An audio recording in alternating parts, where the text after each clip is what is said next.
Now, in my mind, I associate New Year's with cold. I don't know about you. That's for me, it just seems like there's been all these New Year's Eves and nights that have been very much on the chilly side. There have definitely been warmer ones, though. I definitely remember at least some New Year's being able to go outside with just like a winter coat and still being comfortable. Others, though, you can go outside no matter what you wear. It's going to be cold.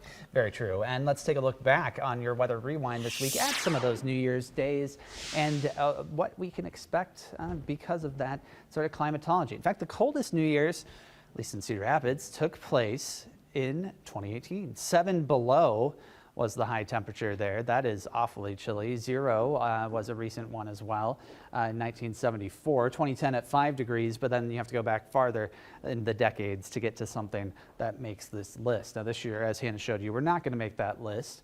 The coldest ever was in 2018 at night. 21 below in Dubuque, 24 below in Cedar Rapids, a couple of pairs of 21s below 0 again in Iowa City and Waterloo. So it has been quite cold in those recent years. 2018 obviously sticks out like a sore thumb. Now, in terms of the warmest New Year's, well, at least in terms of what we set our record highs at, you have to go back to a couple of centuries ago. At the 19th century, the very tail end of it, 63 in Cedar Rapids and Dubuque, 61 in Waterloo, 64 in Iowa City. Everyone universally setting their record for January 1st on that date in that year. It's hard to get to the 60s in January anytime, so it's no shock that if they did, that would be the record that stands. 2017, 1 below 0. It looks like we may be off by a year here in terms of our coldest New Year's, so we'll go ahead and skip ahead to the recent history in terms of how many highs in which section. Only 12 New Year's since 1953 have been 40 degrees or above. The most common outcome is a high in the 30s, which tracks with about where our normal highs are. But there have been those years, 5 of them, with single digits or less in terms of our highs. So it can vary quite a bit from year to year. We'll actually look back at a year in 1999. That's an old headline there, but a snowstorm that struck in the first few days of 1999 provided some pretty significant snow. In fact, by statewide average, which was 8.6 inches when you take all of the observations all around the state and average them out, that was the heaviest snowfall in almost 20 years in the state, 1979 being the last time that it was that high.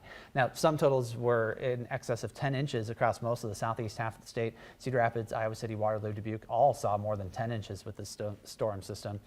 Winds also turned gusty, caused difficult travel, also brought in much colder temperatures falling below 0 after that storm moved through. Unfortunately, that storm system across the country killed 36 people.